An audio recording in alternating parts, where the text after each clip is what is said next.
Welcome back to Life, Love, and Real Estate. I am your host, Daniel Palmer. I am, as always, joined by my much better pod half, Miss LaCressa. But before we do any more introductions, I want you guys listening to do me a huge favor.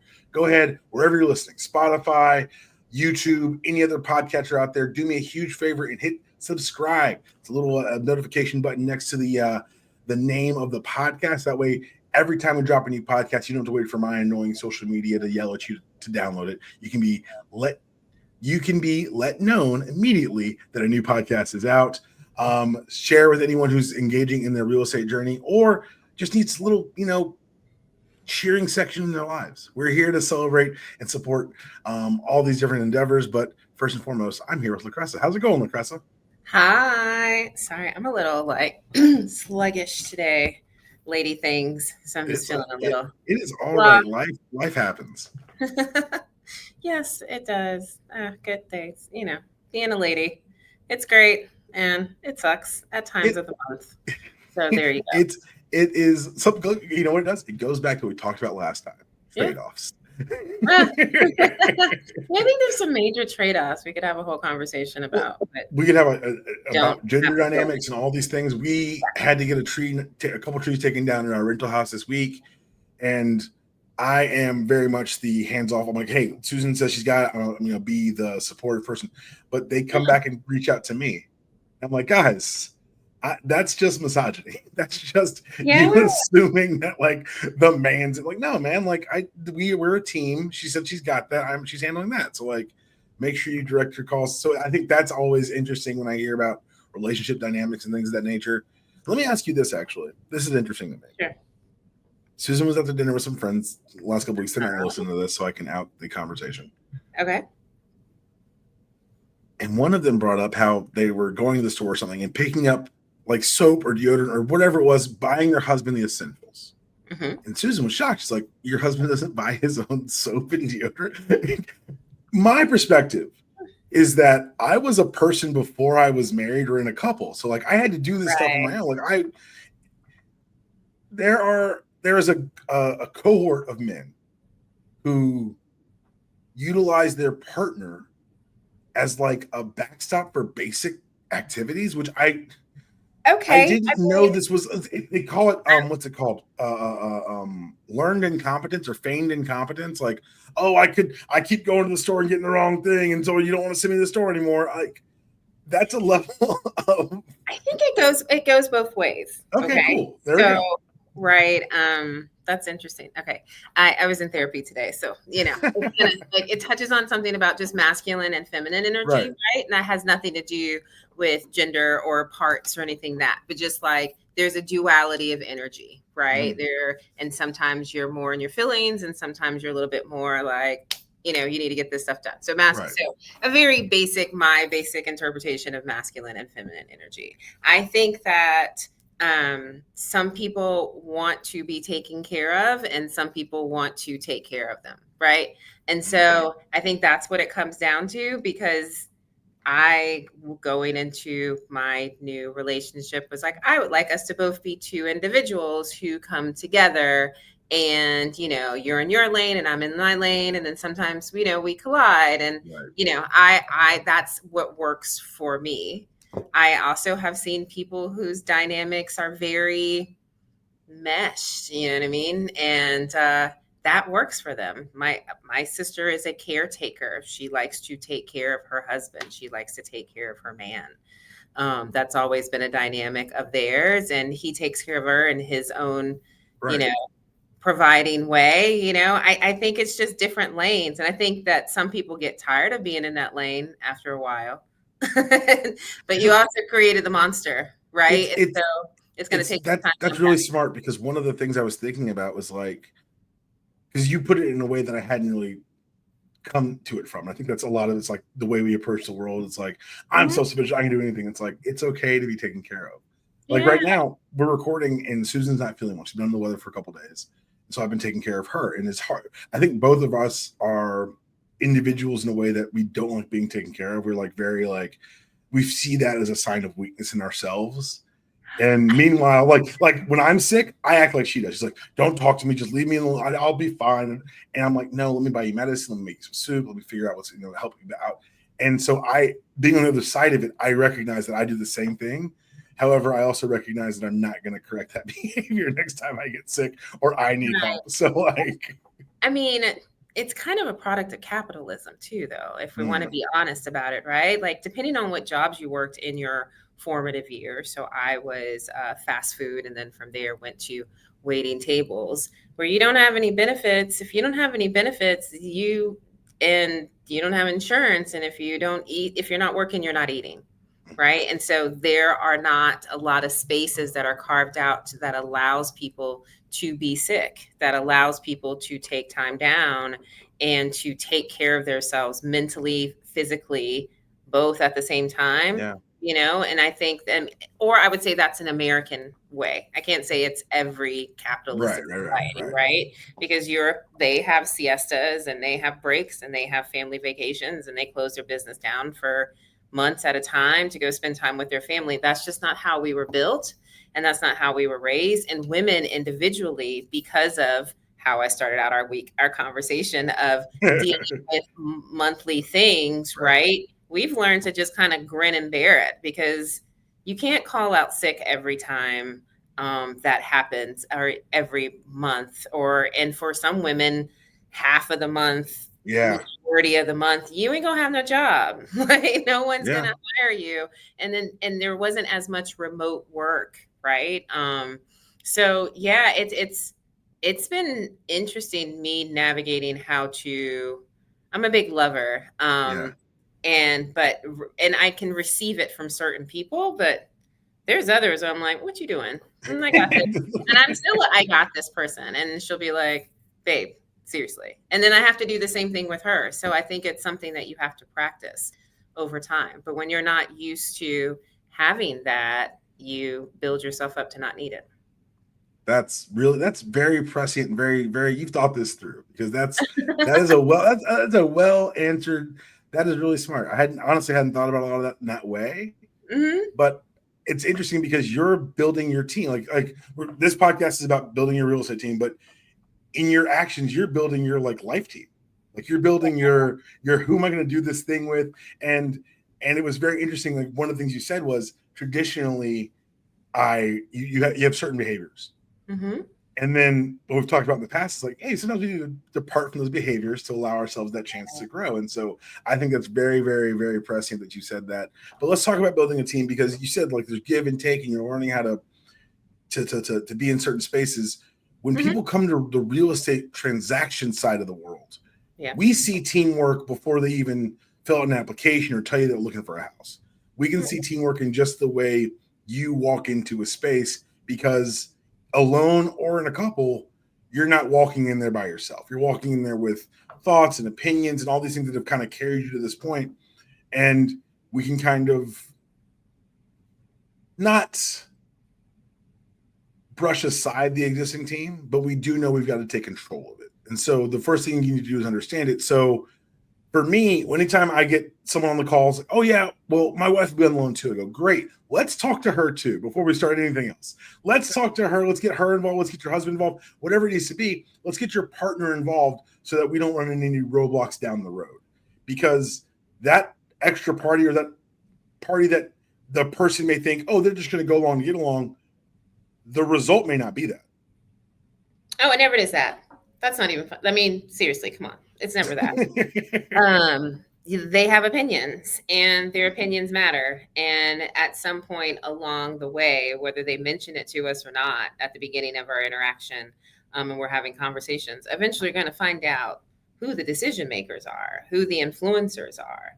And being on the loan or being on the deed does not always let you know who's in charge of decision making, right? And if mommy and daddy are giving you the 20% down, their opinion matters. If you are in a relationship and you're not married, and you and your partner, whatever type of relationship that is, are putting your money together, even if only one person can be on the loan for financial sake, it still matters. It has to make sense for everyone, and you have to have everyone on the same page of the playbook for the team, right? And also someone has to be in charge, and someone has to be the captain. And as much as buyers and sellers think they're the captains, I have to tell you, you're not the captains. Because you don't know. You don't know how to navigate through all of the ins and outs. You don't necessarily know all of the players that need to be assembled for your team. One of the things that I talked about in therapy was like trusting the process. There is a process for a reason. It works for, a 99 out of 100 people. There's a reason why it works, but you also have to trust the process and trust your team. Because at the end of the day, you chose your team, people. You choose your team. You have to be responsible for your decisions. At the same time, you've been making important, smart, large decisions all your life. So why would you not be making the right decision now? But I think that goes back to something you always bring up to me, and I always have to remind myself. A lot of people are taught not to trust themselves. A lot of people are conditioned. Are conditioned to make a decision and then immediately. So we've all seen in the transactions, people have their horror stories about real estate, and because it's something you're not an expert in, you're very easily going to blame the people you chose and not necessarily look and say, "Oh, I chose them poorly." This past weekend was the NFL draft. Before I was a loan officer, I was a sports agent. And so it's always interesting to me to watch like fans give their opinions on draft picks. And I'm like, hey man, do you think you actually know more than the guys whose livelihoods depend on this? Like people who like, hey, I need to keep my job this year. Like I'm going to draft. They're not drafting someone to hurt you. They're not drafting someone to personally offend you. They're drafting what they think is in their best interest to get it right. And guess what? They make mistakes all the time. And so I think that like sports talk, right? Is the mistakes that they make all the time. Right? It's an entire industry of.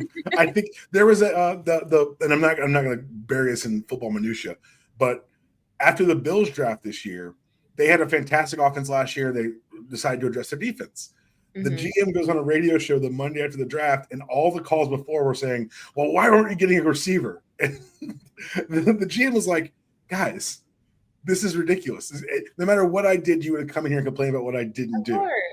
Because they need someone to blame. Exactly. They're all owners.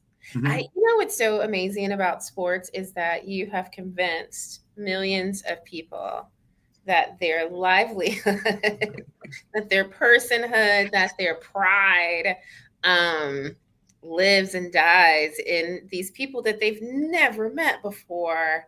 That it's astonishing. I love going to sporting events. My ex-husband was a football freak, and he did all the things. He drafted himself. Like he created his own draft. Hilarious, right? He created his own draft. He spent so much time on that. I'm like, our marriage didn't work, but whatever. So, but he was fantastic at it. He was going to be an owner with no money, and how emotional people get. And then we'll turn this back into real estate. There are so many people on the outside of your real estate transaction who are getting emotional for reasons that has nothing to do with them. And if the NFL teams and the coaches and the GMs paid attention to the fans in the periphery, they would never make any decisions, because everyone has their own decision. Has their own perspective. Everyone has their own scenario about what happened to them and what their idea of a great deal is, or what their idea is of a trash transaction. No one's fully telling the truth. No one fully understands anybody else's position that was played in it, but they got a lot of freaking opinions about how you're supposed to live, how you're supposed to spend your money, what it's supposed to look like. And you have to take away those people. It's fine to seek out opinions. It's different than trying to seek out validation from people. And obviously GMs can't seek out validation from everyone, or they will never have a job. And I think that's one of the reasons I want to bring this up, is because, like you said, there are going to be so many voices on the outside of your transaction, of your decision to buy a home, of your decision to start looking at homes. everyone's going to have an opinion. You've got your dad who tells you, well, how much easier it was in 1993. Of course it was. That was sadly like 32 years ago at this point. Like that was such a long time ago. So the world has changed. It changed from 2020 market to today. It changed from last year's market to today. And so when we talk about building your team and defining your team, the first step is knowing what you're looking for and trusting the people around you. So I opened with like having the people who are actually, go ahead. Sorry. No, I would say yes, trusting the people around you, and also that you have a shared vision, right? Because if your vision isn't shared, your idea of your mansion is going to be different than someone else's idea of their mansion. Right. And so whatever that means for you, you need to have a team that understands what this means for you, not for them. Right.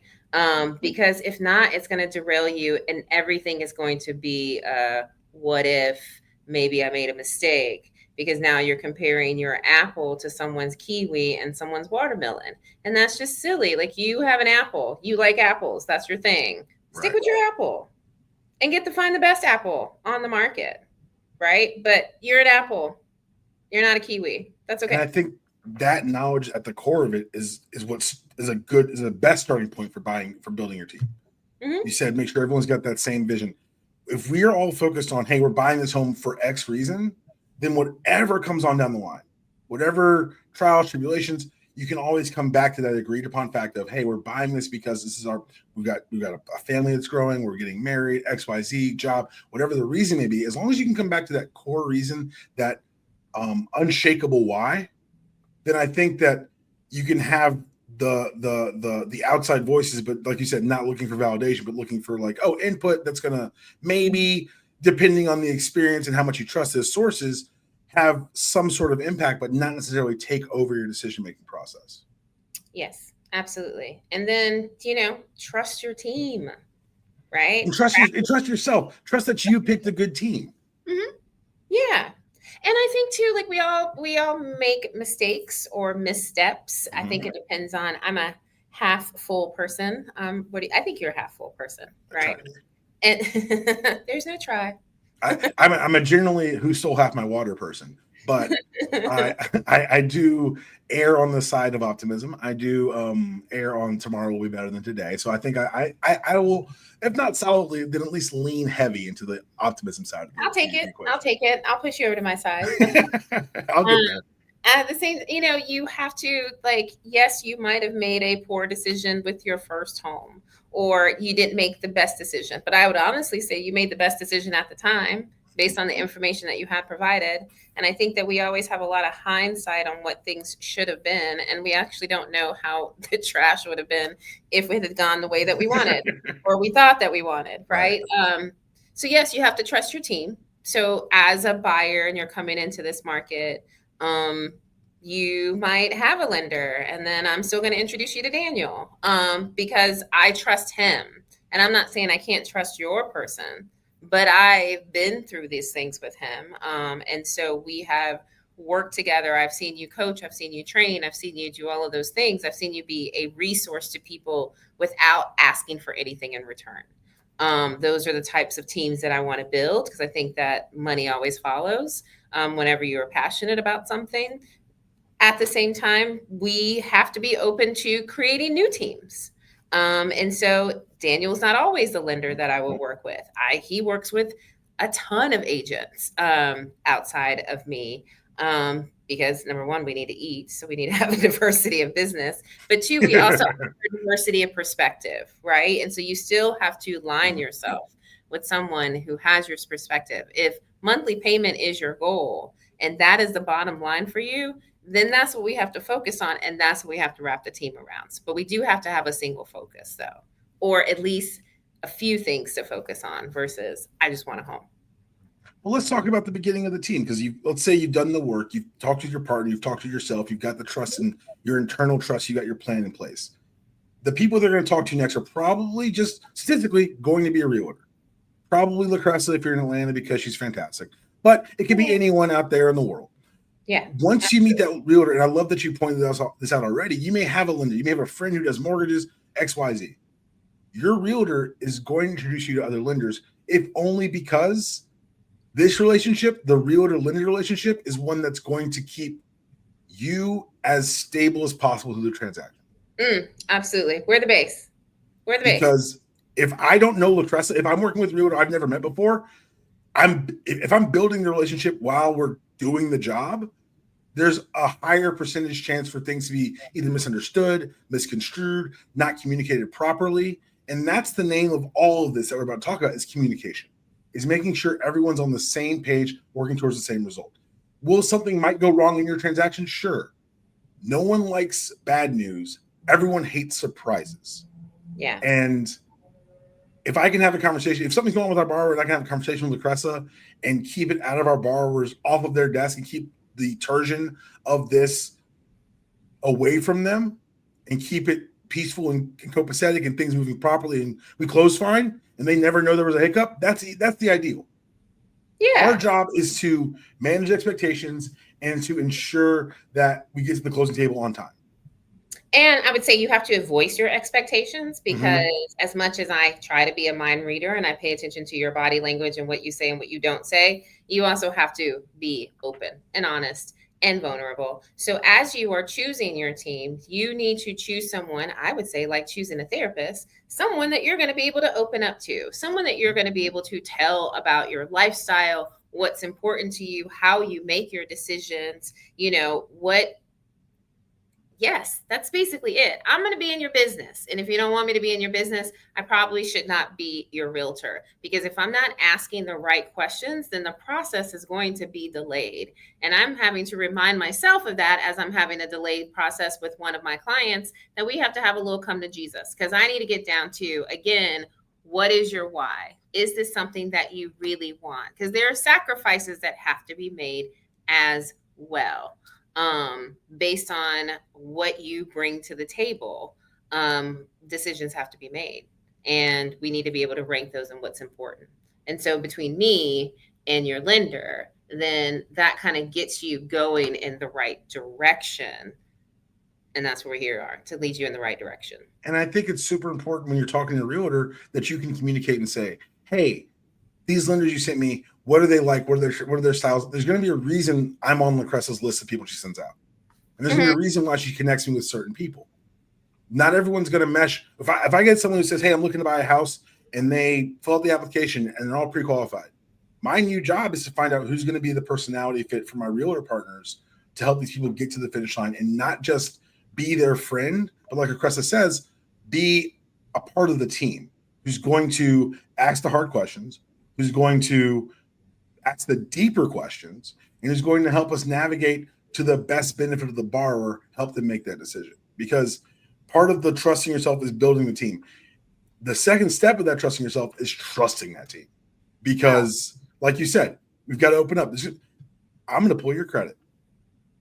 Not only are you going to pull their credit, you're going to know what they paid off, what they haven't paid off, how they've been spending their money, how they haven't been spending their money. You're going to know what their gross income is, what their net income is, how much they spend on their student loans. If you pay for extracurricular activities and it has to be in some kind of different lane, they're going to know that too. It's a part of our job to know your business. So if you want to ask for hundreds of thousands of dollars from someone out there in the sky that you're physically never going to meet, and they need to trust you with this heavy amount of money, then we got to get in your business in multiple lanes. So when you're thinking about choosing your realtor, whether it's your friend, your cousin, your colleague, your whatever, think about, who can you trust and who can I open up to? Because I need to know who you are to help you get what you need and what you want.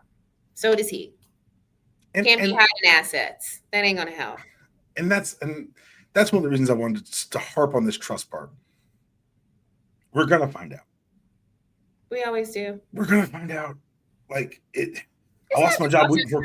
Right. You always find out the truth. You may find it out a little bit later or whatever. But if it does, it's just not going to work out. You're not going to, number one, none of us are that smart. And if you are, then you're probably not talking to me. And you might be talking to Daniel, but you're probably not talking to me because you're way above my head and you could be doing things without talking to me. If that is not the case, and you're not some hacker of some sort that you can do all kinds of tricks with your computer, then we're going to be in your business. They're going to find out, but we'd rather find out at the beginning of the transaction or prior to going under contract than to find out days before we're supposed to be closing your transaction. And now you're devastated and we're all pissed because why didn't we have this conversation before? Why did you get the car or the student loan? I had a client who took out a student loan because they were cutting checks. And he's like, well, it's a loan. I'm like, it's debt, dude. It's debt. Like, what are we talking about here? And I think that a lot of it, like you said, I've had clients where I've had people lose jobs or change jobs late in the process and think, oh, they're never going to find out. Yes, we are, because we're going to check everything before closing.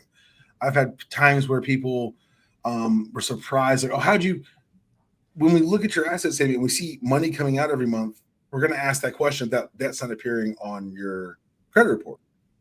And then you said, oh, it's not on our credit report. I didn't think I need to list it. There are documents that ask for any debt that's not appearing on credit. Yeah, where are these payments going? And so it's not about catching anyone. It's about making sure that we have all the information so that we can be the best advocates for you. Because if I don't know what I'm about to work for, if I don't know what I'm working with, then I'm going into any sort of solutions-oriented conversation at a disadvantage. Yeah. No, absolutely. We got to put out fires all the time. Our job is a solutions business. And unless we know all the variables at hand, we can't properly address those variables. We can't properly get in front of them. We can't properly prepare you for the home that you want, deserve, and can get. So when you are in this process and you'll hear from people, oh, it's so it's invasive to the point of let's get you to the closing table. We're trying. Nothing I've ever asked has been malicious. I've never been picked. I've had people be like, I've got an 800 credit score and I'm a millionaire. Why are you asking me this? I go, because in 2008, a bunch of people wrote bad loans and people were underwater and they crushed and they crushed the economy. And so now we have to ask these questions. I make the economy the bad guy, but we've got to make sure all these things are secure so that we don't have another housing crisis. We don't let housing become the reason of another financial crisis. No. Yeah, we'll see how that plays out. Sorry. It's not our fault this time. It's not our fault this time. It's not that people are over leveraged. It's a whole different situation. It's a whole different problem. No, look, I knew a guy that had $1 million in the bank and he could not get a loan because he didn't have a job. Because they're like, how we know you're going to pay this loan? And he said, I have $1 million in the bank. They go, you could take it out at any time. Once again, how are you going to pay this loan? So yes, they have to check to see that you have a job. Yes, they're going to check it right before you close. Yes, they're going to check your debt because they want to make sure you pay your mortgage, right? If you have investment properties, it's probably not that smart to hide them because they're going to find out about that stuff too, because you're going to show some type of asset trail. In Atlanta, home of the lovely, beautiful amount of strip clubs, if that is your thing, whether you are a bottle person or security or a DJ or a dancer, you get paid a lot of cash. They're going to have to track your cash. If you are self-employed because you decide to, once again, it's Atlanta, everyone has a business. And individual businesses or 5 businesses, whatever that is, the more you write off, the less Daniel can qualify you for.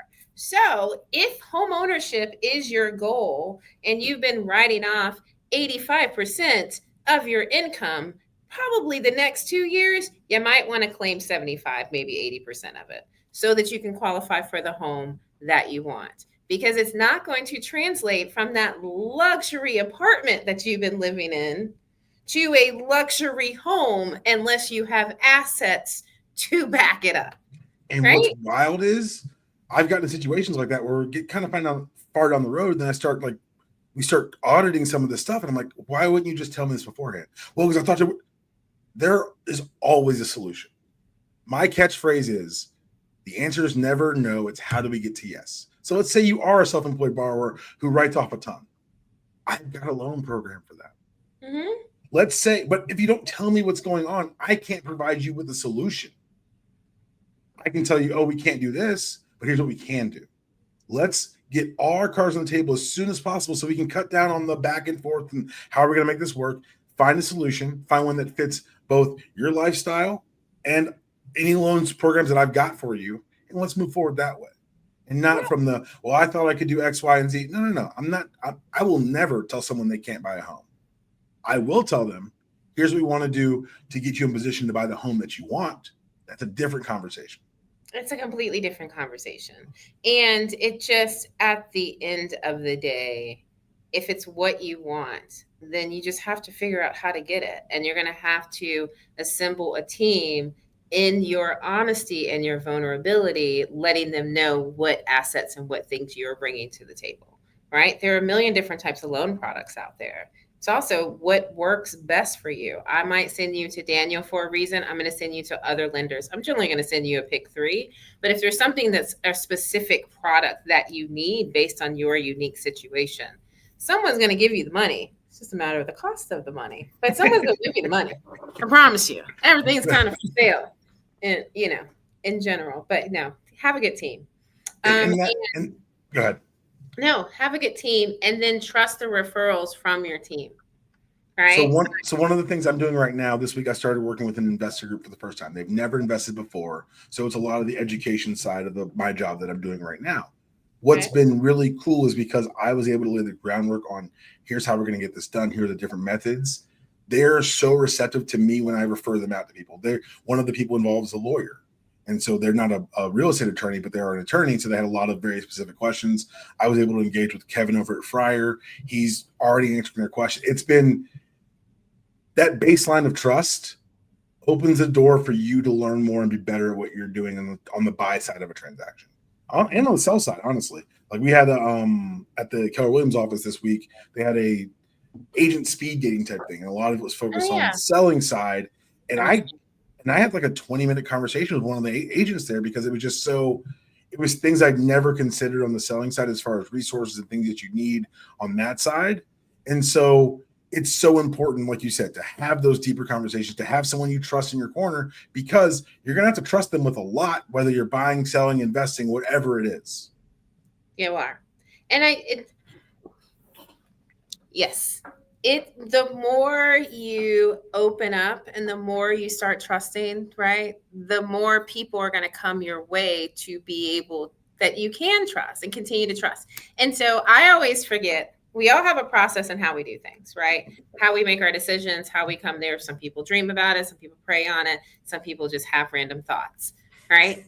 I, due to my ADHD brain, always have to remind myself of my process, right? And how I get there. And I think that that's one thing that you do have to remind yourself, that if homeownership is a thing in your brain that you talk about on a regular basis in one way, or you're constantly on Zillow looking at homes, or you are whatever it is that leads to the process or leads to a home, you probably want to be a homeowner right now. And that is something that you can trust. Now you have to find that next person that's going to take you to that next step.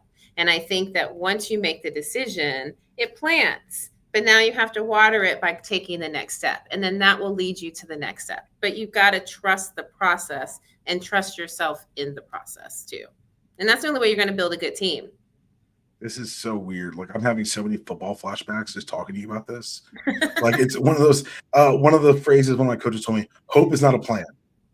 Hope is not a plan. It's just not like, well, we're going to run this play and hope. No, we've got to prepare for anything that could happen, anything that can be done. I was an offensive lineman, so my brain goes to protection and picking up things. But like, it's the same idea in this. It's, you can't say, I want a house, and then sit still. Hope a house finds you.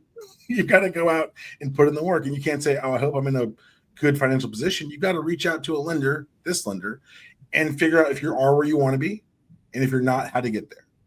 And ready, willing, and able, baby. Got to be all three: ready, willing, and able. And it's a lot. The willing is not a mindset. It is a mindset. It starts at a mindset, but all the things she's talking about are activities. Mm-hmm. Are you ready? Have you done the work to make yourself ready? Are you willing?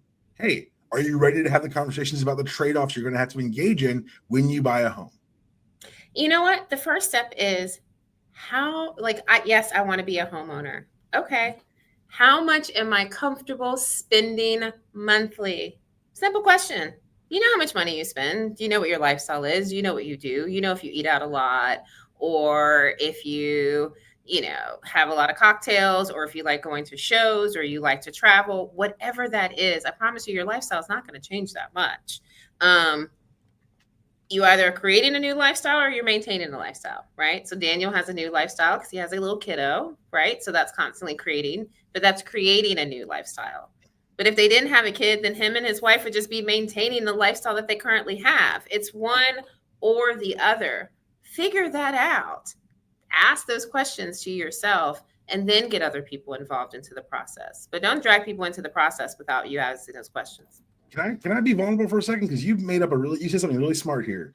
You asked how much do you want to spend a month? And this is how my old process was. We're going to do a little behind the curtain here.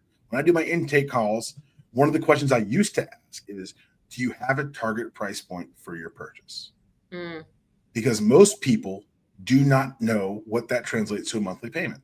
No, they don't. That's why I don't ask. What I ask now is, how much are you paying a month in rent? They'll tell me a number. I say, great. At the end of that month, how does it feel? Do you feel tight? Do you feel kind of, it's easy to make that payment? What's your mental place after making the rental payment? How do you feel?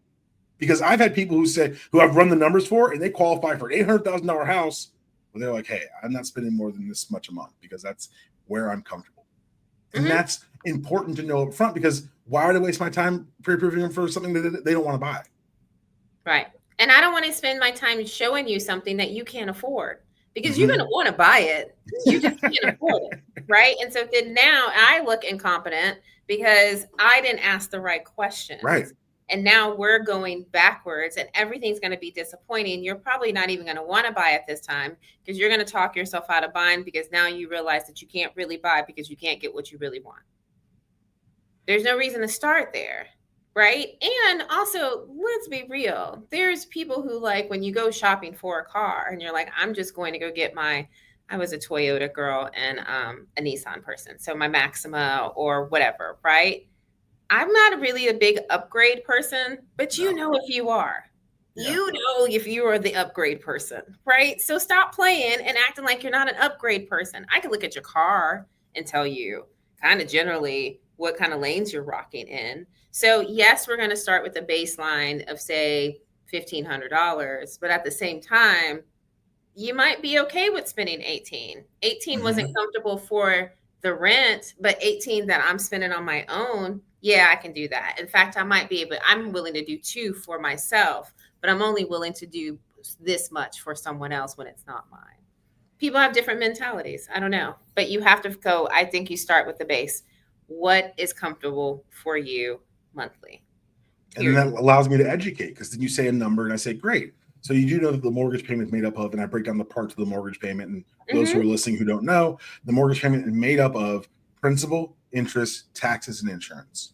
So when you're talking about buying a home and you're talking about mortgage payments, you're not just talking about paying back that loan. Every month you're going to be paying into escrow for your taxes, for your insurance to pay off for the next year. Essentially, people see that and say, oh, they're pulling the rug. No. I want to make sure you're fully aware, not just of the financial commitment, but what you're getting out of it. You're not going to be writing an annual check for taxes. You're not going to be paying out of your pocket to re-up your insurance every year. That's done by your escrow account in your mortgage statement. And so that's where the depth of understanding and growth can come, because I'm not telling you this for my health. I'm telling you this so this transaction goes more smoothly, so that you feel more confident at the closing table in all the decisions you've made to get us there. And part of that, go ahead.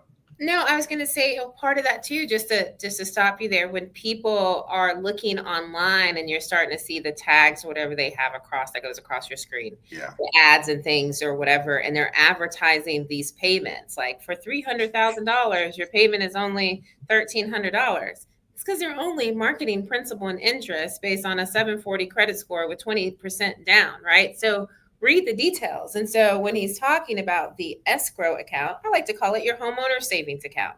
But you got to put money into savings every single month. So a part of your total monthly payment, a portion that goes towards your homeowner savings account.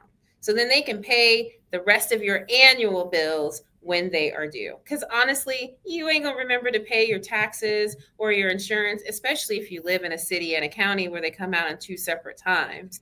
And so it's easier that way. Um, truth in lending is a whole thing that they've been working on for years. And so, yeah. I get a call from every client right around tax time. I got this bill in the mail. Hey, that's why we pay this. That's why we, and again, don't feel stupid reaching out to a professional about a question you have. Mm-hmm. We do this for a living. Yep. If I go to my mechanic and I start, I don't ask any questions, or if I start trying to take over the process, both are equally wrong, because guess what? One, I can't be blind in my trust, but two, I've got to establish some baseline of trust. Mm-hmm. It's not hard, but it is a needle to thread, because you don't want to say I'm completely hands off. Hope it works out. Hope it's not a plan. But when you get a bill in the mail that says here's your tax bill, and you feel like, let me ask one question. Let me just call my lender really quickly. That's an easy conversation that once again remind you that we don't do this for a transaction. We mm-hmm. want to be here for you as your life grows and changes, as you go to your next transaction, or as you go to, hey, I need some trees taken down. I don't know who to call, but I do know LaCressa has a ton of resources. Yeah. Well, too, also, can I just say, just because you don't get everything you want doesn't mean it was a bad transaction? Can we talk about that for a second? Because there's a little sense of entitlement out here, people, that y'all think that y'all supposed to get everything you want because you want it, and not understanding that there's two people that are a part of the transaction. The seller needs to get what they need, and you need to get what you need, and it needs to be a win-win transaction. And at the end of the day, as a buyer, when you are buying a property, it is all your responsibility. Period. It always has been. It always will be. Now, are there ways in which your costs can be offset by the seller contributing things? Maybe there's sometimes the lenders have done stuff for you. At the same time, you're the person who wants to buy the damn home. It is your responsibility to be financially ready for this and not put the burden on everyone else as if you're doing them a favor by buying their house. Your cash is green, but it's actually not, because you're getting a loan. So part of your cash is green. And then same person who's also possibly interested in that home, they also have a loan and money that's green as well. Right? So can we also be reasonable about, you can have a great transaction. It could be a beautiful, smooth process, and you get most of what you want and need, but getting everything you want and need does not make it a bad real estate transaction. We talked about this last time. I had to get that off my chest. I don't know why that just hit me so hard. No, it's like, we talked about this last time. If you got everything you wanted, you'd still want something else. You'd still want more. That's how we're wired. You talked about capitalism in this country. We took it from an economic theory to guiding principle, which is a whole other 3-hour Daniel Yells at the Computer podcast. But on that guiding principle, we've determined that more is always better. And what we've ignored is that the true human drive is not to be satiated. It is to grow and to push and to push against these things. And so when you get to a place in your life, have you ever set a goal and you achieve the goal? When I got married, pulling off this wedding was a huge goal of mine. My life didn't stop because we got married. My life wasn't over because I achieved one goal. My goal then becomes, don't let this poor woman leave me. Don't drive her away. Don't drive this woman away. No, I mean, that's so interesting. It's so funny how this all comes back to therapy. I was just talking about this today. Yeah. Right. I'm trying not to be a been there, done that person in general in life, but specifically with my goals. Have you ever dealt with this, right? You're sitting there, you're working on it, you're hoping, you're wishing, you're praying, you're putting the work in, right, and you achieve the goal. And then the celebration is yay, but months ago or years ago, you were possibly in tears, probably me, in tears, going, this is never going to happen. Right. And then you get there and then you're because you're dreaming bigger, you have bigger and bigger goals. And so I have to remember to be like, you got what you wanted. I was just doing the Rolodex because we have a closing coming up together, right? Yeah. And I already have a planned speech. So like, just in case they're like not totally happy, I'm like, you got this, you got this, you got this, you got this, you got this. I already have it in my head because you forget the blessings. You forget why you're doing it sometimes. And how hard you thought about it and worked for it because you're focused on little minute things that in the large scheme of things doesn't mean anything, and you reached your goal. Like, high five your freaking self and sit in it for a minute. And I have to sit in it for a minute before you take it to the next level, right? But sit in it because you did achieve something and it should be acknowledged. I hate this recording because it feels like it always ends with you talking about me. Because that is not a skill set that I have ever evolved in, being like, you accomplished something. When I graduated college, and this may be a two Americas type situation, some of my classmates were given presents by their parents for graduating from college. Oh, wow. And I was like, I don't know this guy. Isn't that what we were supposed to do? Wasn't that the expectation? Weren't you supposed to finish? Like a gift is for me, like a celebration is for something that's above and beyond. And I guess this is just, again, how we're all raised and how we're all wired. But for me, it's like, if we're going to celebrate, it's got to be, you got to earn the celebration. But, you did your job. You graduated college. Congratulations. Next. And so that's the learning to sit in the win is something I think having Matthew has made me better at that. Yeah. Because his wins are so small. His wins might be going up the stairs, might be saying no and pushing my hand away and going down the stairs on his own.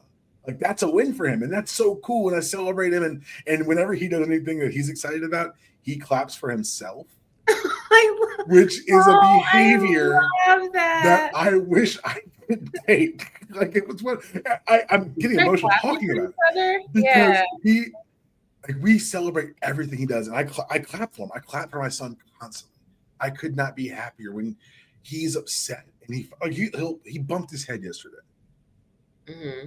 And he's a toddler, and he cried. I said, "Hey, buddy, are we scared? Or are we hurt?"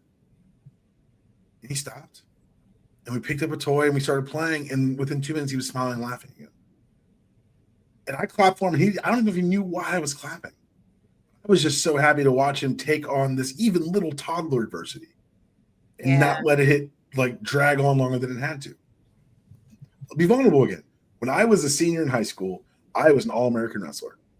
I was 47-3 my senior year in high school wrestling. I remember every loss. I can walk you through every second of all 3 losses right now. Couldn't tell you about a win. Couldn't do it. And in the state finals, I wrestled someone I'd beaten handily in the summer, and I lost the state finals. And I to this day, a little regret. I don't know where that silver medal is. I may have thrown it in anger. But talking to my friends who have wrestling kids now, who's like, they're starting their journey. When I started wrestling, my first year wrestling, LaCressa, 7th grade, I got pinned in every match. Wow. Every match. I said, if I shook your hand, you were going to pin me.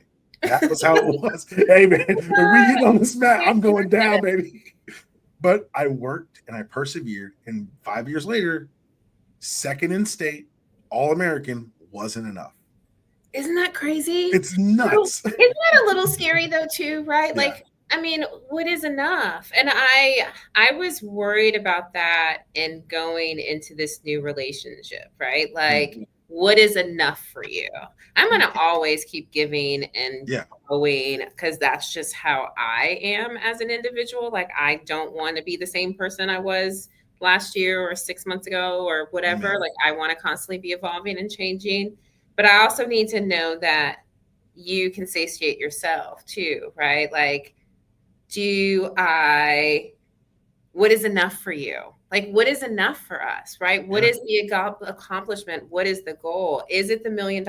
And once you get the $1 million, what is your passion after that? Is it still money? Because if it's still money, then you'll be chasing money forever. So I think it's what is enough for you and how do you find fulfillment in multiple ways so one doesn't have to be the only race that you do.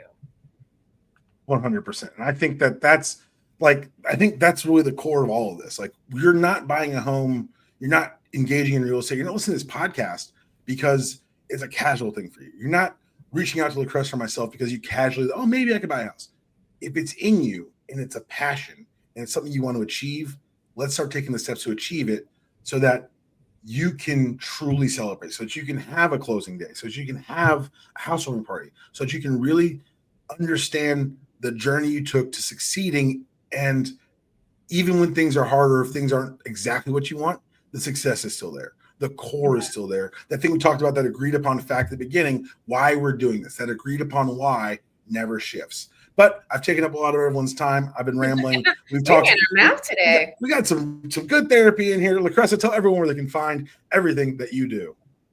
LaCressa Morrow, KW in town near Ponce City Market. Now, LAC sells ATL on Instagram. I don't know. Just Google my name. You'll find me. I've been around for a while. I like that. I want a shirt that just Google me. Daniel Palmer, DanielPalmerMortgages.com. Shelter Home Mortgage is where I work right now. I'm so happy to be doing this with all you guys. And make sure you guys do me a huge favor. Check out Unanimous Decision Podcast. The sports show is back. I'm talking my friends in sports media where I talk about all sorts of things. But this is where you're going to get the more insightful, more introspective, more thoughtful Daniel Palmer. There you're going to get a lot of jokes and a lot of fun and a lot of good times with my friends.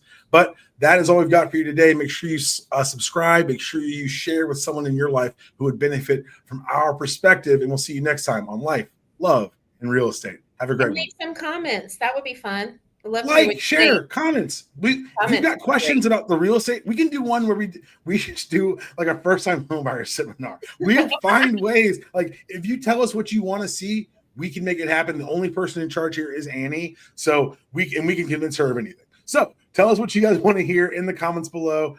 You find us on social media. Let us know what you want to hear, the content you want. We'll bring it to you, and we'll see you guys in 2 weeks. Bye-bye.